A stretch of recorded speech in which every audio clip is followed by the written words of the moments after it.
Okay, this is podcast 1.3 for AP Chemistry. We're going to finish up stoichiometry, so we're going to cover limiting reactants and percent yield, and then we're going to talk about percent composition, empirical molecular formulas.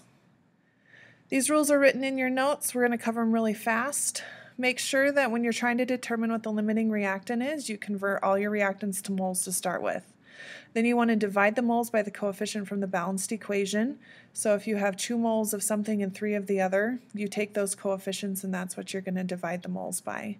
And then when you come out with whatever the answer is, the chemical that had the lowest number is the limiting reactant. So the moles for the limiting reactant should be what you base all your calculations on from there on out. We're going to try a couple of these. So it says when 114 grams of iron and 252.7 grams of chlorine gas react, iron 3 chloride is formed. The first thing it wants me to do is write a balanced equation. So I'm going to do that up here. Iron and chlorine gas react to form iron 3 chloride. And then I need to balance. So that is A. We want to determine the limiting reactant. This is where you're going to start with that one. And with this one, I need to determine which one gets used up completely. Wow, that was a big circle. So I have 114 grams of Fe. I need to convert that into moles. So if I look up iron on the periodic table, it says 55.85. And then I'll do the math in just a second. Then we have 252.7 grams of chlorine. Again, we want to take that into moles. So 35.45, and we will multiply that by 2. So we're going to get 70.9 grams. All right, if we do the calculations on both of these, this one ends up at 2.04 moles of Fe, and the bottom one ends up at 3.56. All right, we are still not finished because we cannot tell what is the limiting reactant without using the coefficients from the balanced equation. So I'm going to take the 2.04 moles of iron, divide it by the 2 from the balanced equation. I'm going to take the chlorine, and I'm going to divide it by 3. You end up with 1.02 up here and 1.19 for the chlorine. Because this is smaller, that tells me that the iron is the limiting reactant. Now this is where you want to be careful. You do not want to use this value as your starting value for calculations from now on. You want to make sure that this is the value that you use. That is the moles. This is just a ratio of what you have to what you need. So don't use this value, use that one. All right, that is B. C, I am going to run out of room, but that's okay. C, we have calculate how many grams of iron 3 chloride are formed. I want to start with the limiting because it's going to run out and determine how much of other products are formed. And since I'm in moles, I can go right to the balanced equation.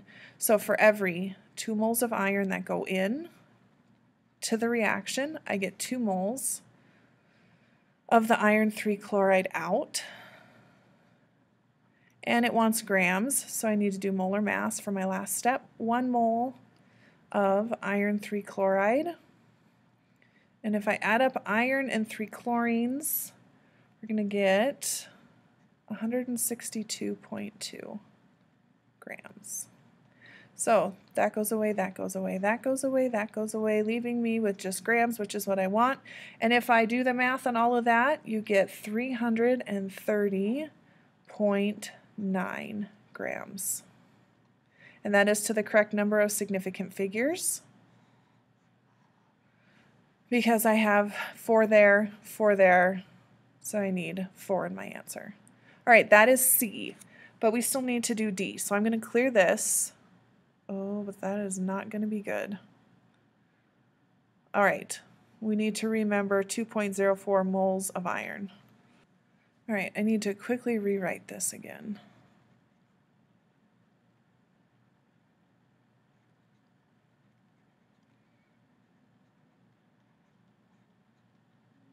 Okay, that was right. All right, so we had already done C, now we're on D. We want to start with 2.04 moles. Again, start with the limiting reactant of iron. I can use the balanced equation again. And they're asking me about unreacted excess reagent. Well, since this was the limiting, that means this must be the excess one. So I'm going to go from the limiting reactant to the excess to start with. And I want to go to grams of chlorine, because what that's going to tell me is how much of the chlorine actually was used up. And the molar mass of chlorine we already said was 70.9. So when I do all the math on this, we end up with 217.0 grams of chlorine.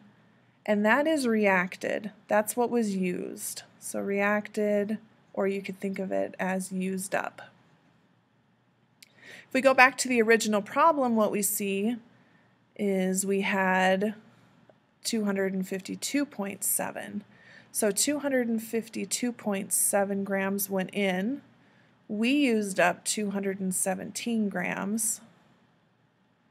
If we do that subtraction, we end up with 35.7 grams of chlorine unreacted, or remaining, or left over, however they decide to say it.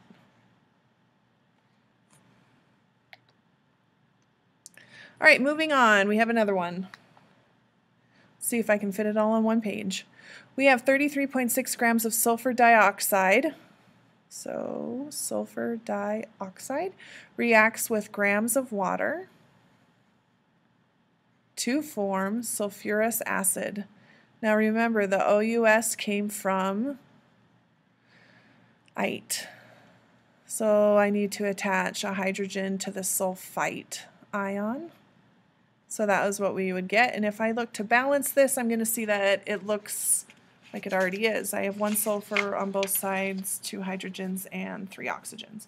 So that's my balanced equation. Determine the limiting reactant again. I start with what's given. So 33.6 grams of the sulfur dioxide, and I want to convert to moles. 1 mole. If I look that up on the periodic table and I add a sulfur and 2 oxygens, I'm going to get 64.06 grams. And when I divide that out, we end up with a half a mole, about 0.52 moles. Okay, come back to that in just a second.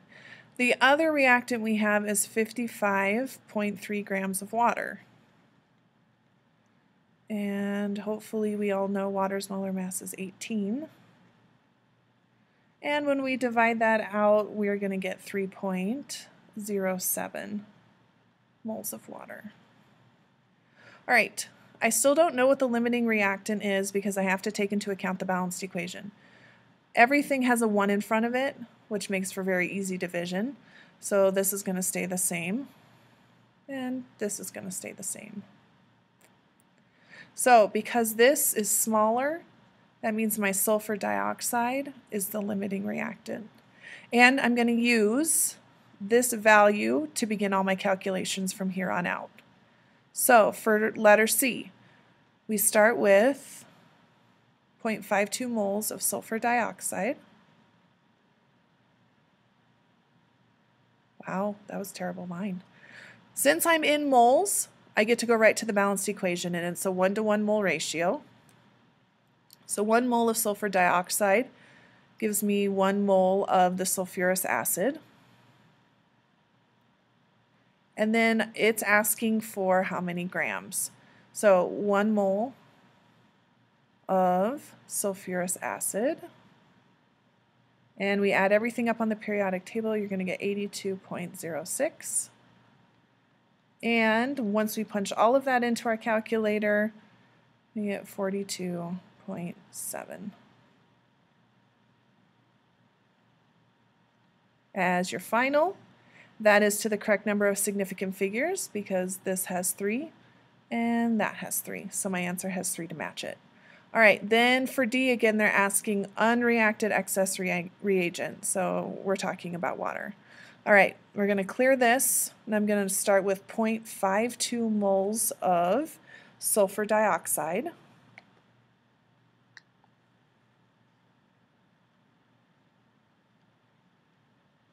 Again, this is for D.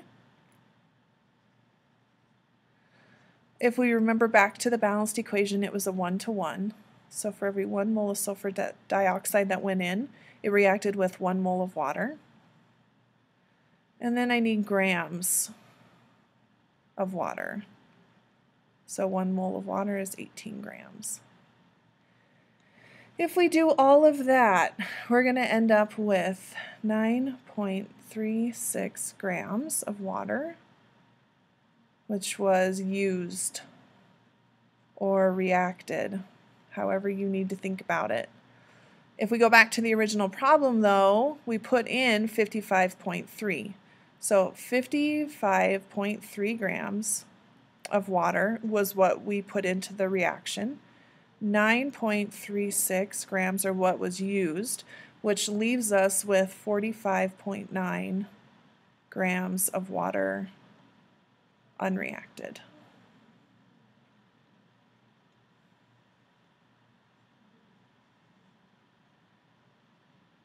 Oh, that is beautiful. All right. So percent yield. We like percent yield because it allows us to figure out how productive or how accurate or how cost-effective our reactions are, especially when we think industrial settings. So anytime you do that, you do your stoichiometric calculation, you need to determine how much of a product is made. So those calculations that we were just doing, when we were figuring out how much product was made, that's called the theoretical yield. The theoretical yield is always based on calculations. It's based on the stoichiometry. The amount of product that you get from running the experiment is called the actual yield. So theoretical yield comes from the calculations, it comes from the stoichiometry. The actual yield is what you got in the lab when you ran it. All right, we're going to try a couple problems of these. So we have nitrogen gas reacts with hydrogen gas to make ammonia. 15.5 liters of nitrogen reacts at STP to make 30.0 liters of ammonia. What is the percent yield? So here we go. Because we're doing stoichiometry, we know we're starting in nitrogen. They're asking us about ammonia. We need to have a balanced equation. So nitrogen's a diatomic, reacts with hydrogen. Hydrogen's a diatomic to produce ammonia. Ammonia is NH3. So we're going to go balance this. All right, we have 15.5 liters of nitrogen reacts at STP to make 30.0 liters of ammonia. It's telling me this value because that is the actual. We ran the experiment, this is what we got. So we're given the actual, which means we need to quickly find the theoretical. So I'm going to start with 15.5 liters of N2. And if you remember back when we talked about balanced equations and what the coefficients represent, that the coefficients can be liters to liters. They can help you shortcut.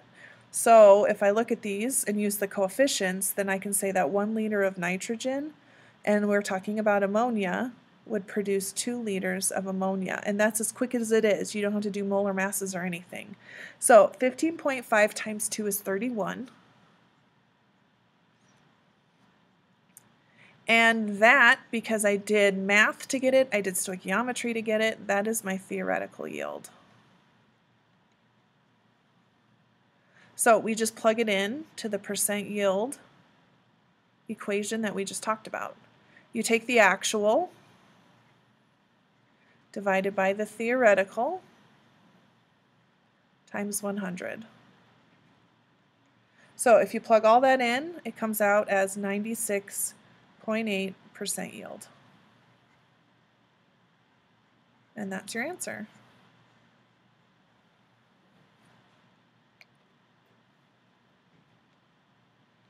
All right, percent composition. Here's the formula for it. Just like you're trying to find the percent of anything, you take the mass of whatever you're looking at, whatever part, divided by the whole. So for percent composition, we take the mass of each individual element on top divided by the molecular mass on the bottom. And you're trying to usually find the mass percent of each element in a compound.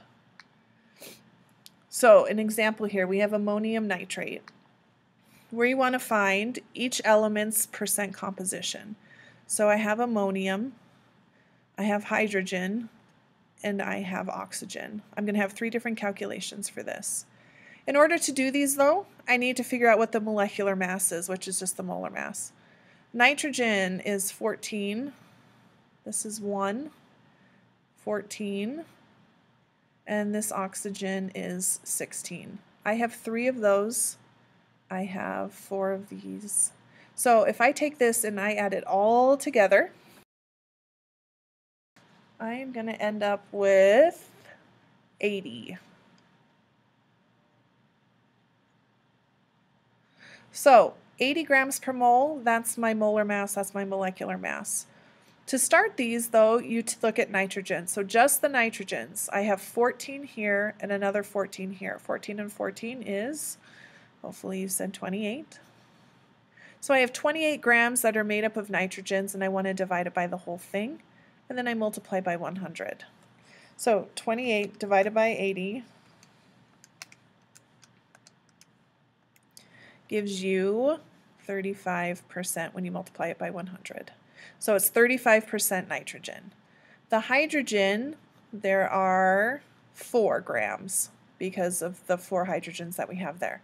So 4 out of the 80 is made up of hydrogens. So 4 divided by 80 is 5%.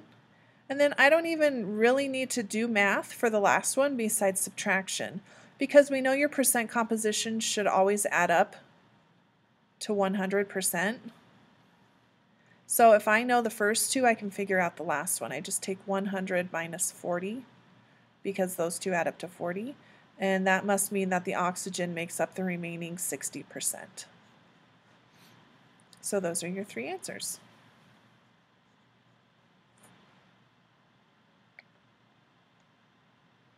All right, percent error is another type of kind of analysis you can run on your lab. It says, I ran an experiment in the lab to determine the density of carbon dioxide.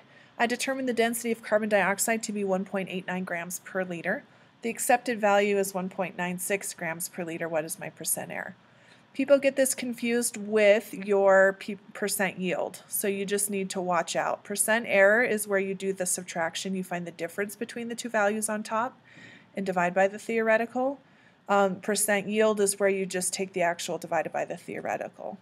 So they're close, but they are extremely different in terms of the values that you get. So the accepted value always goes on the bottom. It's the theoretical value, it's what you should get. The experimental value is what you got when you ran the lab. So if I'm wanting to figure out percent error for this problem, I'm going to take 1.96 minus 1.89, and that's absolute valued. So it doesn't matter if you end up with a negative, you just ignore it. And then I take the 1.96 on the bottom because it is the theoretical, it's what I should have got, and multiply it by 100 to make a percent. And if you plug all that into your calculator, you end up with a 3.57% error.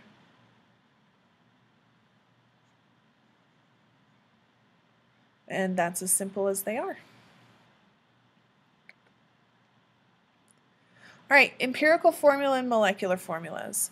So empirical formula is handy because usually when we find a new compound, so maybe we run a reaction, we want to know what we have. One of the first things you want to do is figure out the formula. So a common way they do this is it's called a combustion device, and here's a picture of how it works. You analyze substances for carbon and hydrogen. So your sample's in here, and it's a furnace, so it heats it up, and we inject it with oxygen gas. So basically you're getting a combustion reaction going. If you'll remember, you have a fuel, which is your sample, plus your oxygen, and you're going to get CO2 and H2O. So we're able to analyze this. It does a reaction. Carbon dioxide, water, oxygen, other gases come through here. They use a certain chemical that will absorb the water in one area and then another chemical that will absorb the carbon dioxide here, so that you can analyze how much carbon dioxide did I get, how much water did I get, and then you can work it backwards to figure out how much was in your original sample. And I'll show you how to do that in these next questions. So the empirical formula, if you remember this from last year, is the little rhyme: percent to mass, mass to moles, divide by small, multiply till whole. Usually we're starting with percentages, and then we assume, for step 1, we assume we have 100 grams of the sample, which means that your percents equal your grams. So if we assume we have a 100-gram sample, the percentages are the same as the grams, and it makes for a really easy conversion at the beginning. All right, determine the empirical formula of a compound with all of this stuff in it. So that means I'm going to have 52.8 grams of tin. I'm going to have 12.4 grams of iron. I'm assuming I have 100 grams of the sample, so my percentages are the same as my masses. I have 16 grams of carbon, and there is 18.8 grams of nitrogen. So doing all these, it was percent to mass, which I just did, mass to mole, so I need to divide by molar mass. And I want to look up each individual mass on the periodic table, and remember to ignore diatomics. So this is really N2, but when we're doing empirical formulas, I just do a single atom of all of these, so I'm not going to treat it like a diatomic. All right, so if I look back for tin, tin has a molar mass of 118.71 grams. Iron has a molar mass of 55.85.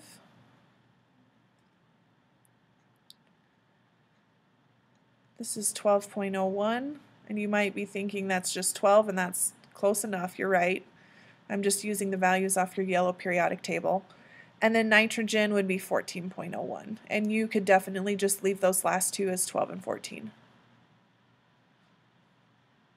All right, so if we do all of those, I do the division, what I'm going to end up with is 0.445, and you don't want to round too much yet, so I'll keep all of these to 3.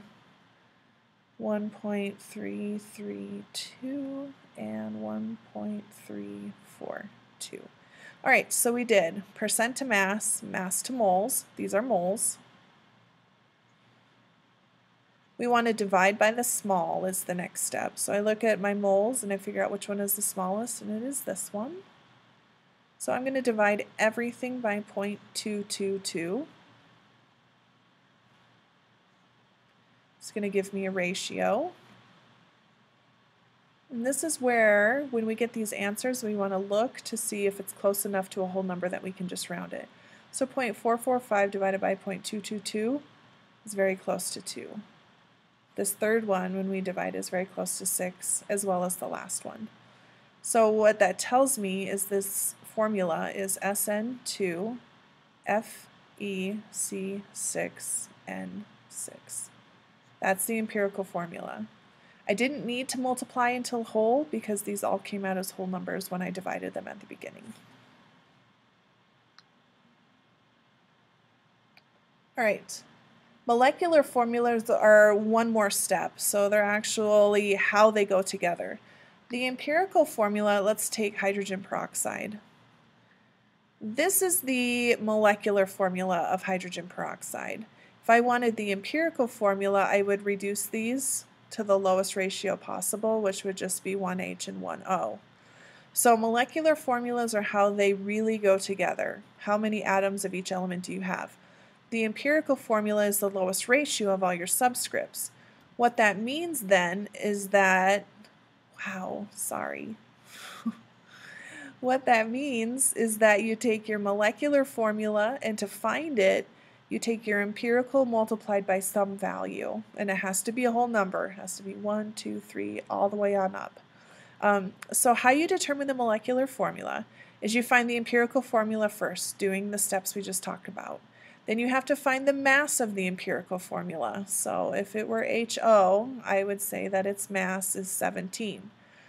You have to find the whole number to multiply the empirical formula by. To do that, they give you a molar mass in the problem. So this is given in the problem. You take that value and you divide by your empirical formula's mass, what you just found. And then whatever your answer is, it has to be a whole number. If you don't get a whole number, then this is incorrect and you need to go back and check your empirical formula. You multiply each subscript by that whole number that you get once you divide. And that tells you what your molecular formula was. So an example with this, doing empirical formula, working it all the way to the molecular formula. Determine the molecular formula for a compound that contains 71.65 grams of chlorine, remember percent to mass, 24.27 grams of carbon, and 4.07 grams of hydrogen. So percent to mass, mass to mole. That means, again, I am going to take the molar masses from the periodic table. I'm going to go to moles. Chlorine. We'll do those in just a second. 12. We'll be precise here. And then 1.0, we'll say 0.1 is 1 mole. All right, so if we do all of these, we're going to end up with 2.02 moles. This one will also give us 2.02 moles. And this last one gives us 4.03 moles. Divide by small.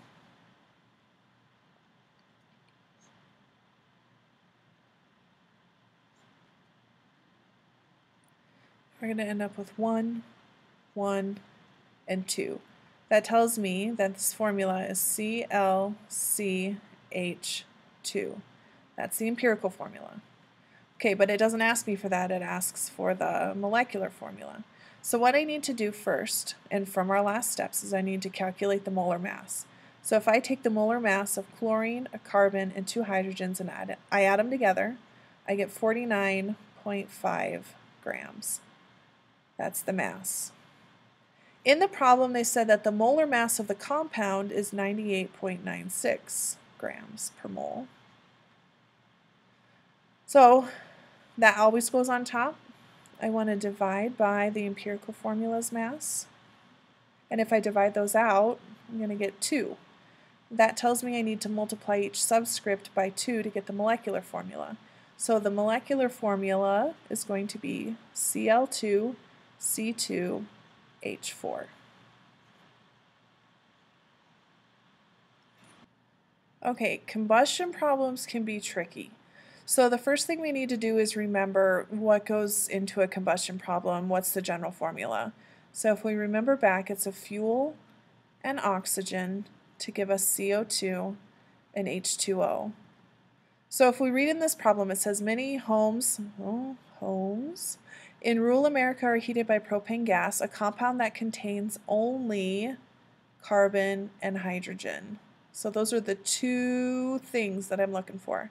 Complete combustion of propane produced 2.641 grams of carbon dioxide and 1.442 grams of water as the only products. Find the empirical formula of propane. With combustion problems, there's a couple things that we assume. We assume that the fuel that has carbon and hydrogen, all the carbon from the fuel became carbon dioxide because that is the only product that has carbon in it. So all the carbon in carbon dioxide must have come from the fuel. And the same is true with the hydrogen. All the hydrogen in water must have come from the fuel. And what we can do is we can start then with our products and we can work our way backwards to the fuel. So these look a little different and they take a little more practice, but once you get the hang of them, they're not so bad. So we have 2.641 grams of carbon dioxide. And what I'm going to do is I'm just going to work to moles of carbon. That's what I'm going to try and get to. Because when we're doing the empirical formula, steps, you have percent to mass, and then you have mass to moles. Well, I can kind of shortcut these first steps because I can go right into moles using the stoichiometry I'm about to do. So if I look up carbon dioxide's molar mass on the periodic table, it's 44 grams is 1 mole. And then if I come to the water, oh, I am not finished with that. Don't stop there. Okay, so forget what I just said. You have 2.641 grams of carbon dioxide. I want it to go into moles, but I don't want moles of carbon dioxide. I want moles of carbon and moles of hydrogen. So I need to convert this one more step into just carbon. What we say is that for every mole of carbon dioxide, there is 1 mole of carbon, and that's because there is just 1 carbon. If I were going to oxygen, I would put 2 moles of oxygen. And that is where I want to get my answer. So 2.64 divided by 44, you're going to get 0.0600 moles of carbon. And that's a good thing. We're going to pause there for just a second with the carbon. Now let's come figure out the hydrogen. So from the problem above, we have 1.442 grams of water. From the periodic table, we know that 18 grams of water is 1 mole. And then I need to go to the hydrogens. So 1 mole of water has 2 moles of hydrogen. And if I take 1.442 divided by 18 and then I multiply by 2, I'm going to get 0.16. Alright, then I want to just kind of move on. So once we had gone percent to mass, mass to moles, then we want to divide by small.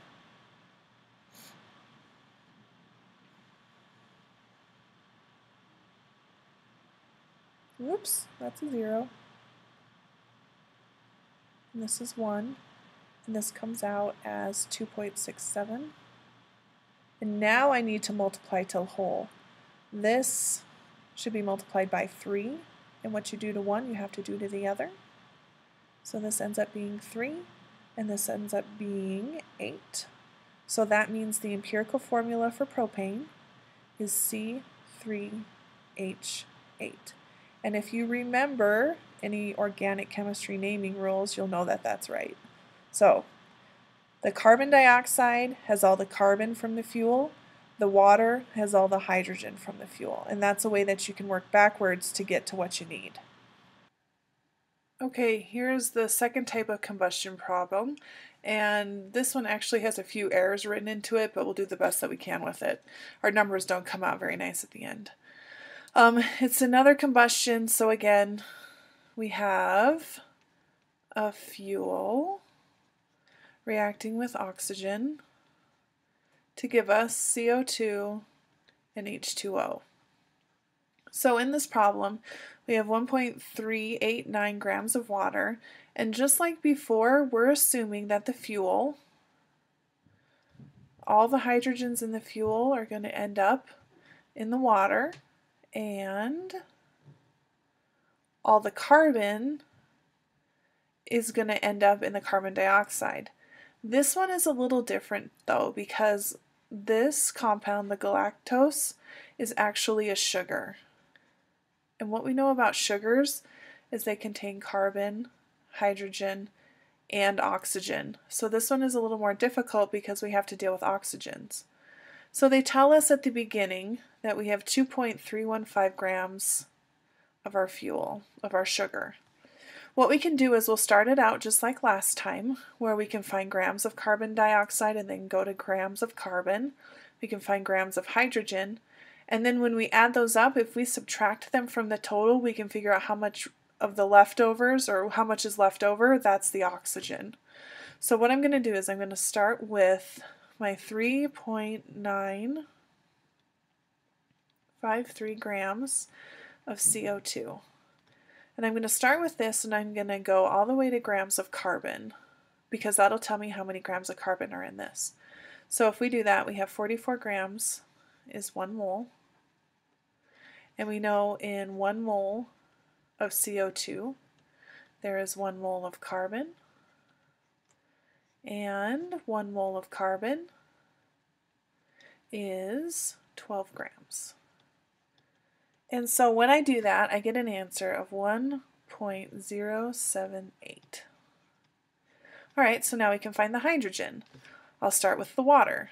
1.389 grams of water.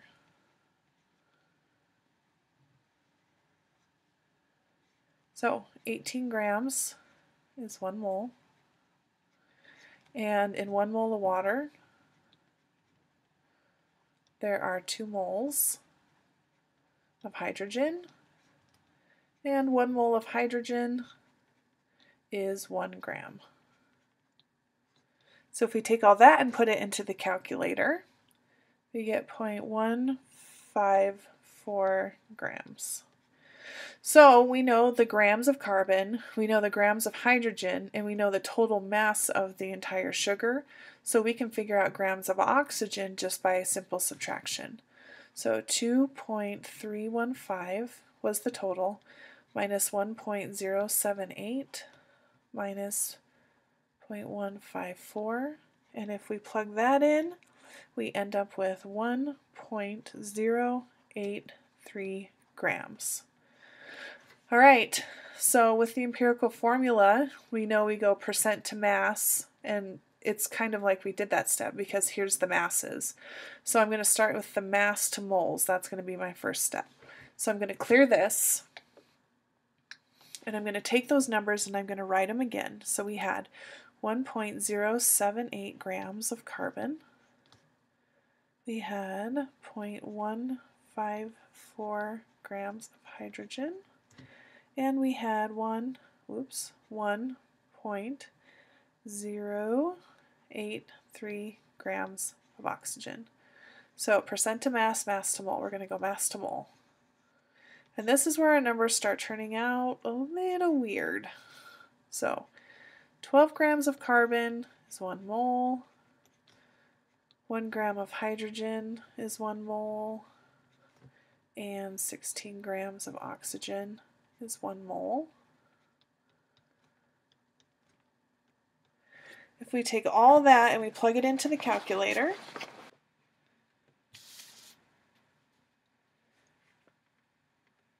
.0898 moles of carbon, 0.154 moles of hydrogen, and 0.0677 moles of oxygen. You want to divide by small.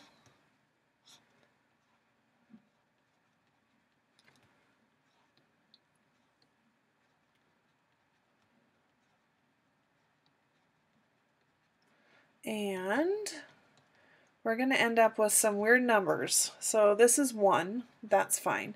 This one ends up being around 2.28, which we're going to assume is approximately 2.33. And then this one ends up being 1.33. I'm not sure what happened when I was plugging these in, but I put the wrong values in. So since it's 1.33, we multiply by 3 to make it a whole number, so this will come out as 4. Multiply this by 3, it comes out around 7, and multiply this by 3, and it is 3. So our answer for the empirical formula is C4H7O3. And then it wants to know what is the molecular formula. Well, the range they gave us, I know for a fact, is off. So you need to change these numbers right here to be from 200 to 250 in order for this to work for our mistake that happened here. So if we find the mass of this thing, it is 103 grams per mole. And if we look at that then, in comparison to the range that they should have given us, we can see that we can roughly double it to make it fall in that range. So that means that we have to multiply the subscripts by 2 to get the molecular formula. So it's going to be C8H14O6. So again, doesn't work out all that well because the numbers are screwed up. but you can kind of see the process that we had to take there. That's the end of 1.3. Make sure that you know percent yield, percent error, all of those calculations, and also how to find the empirical and molecular formulas.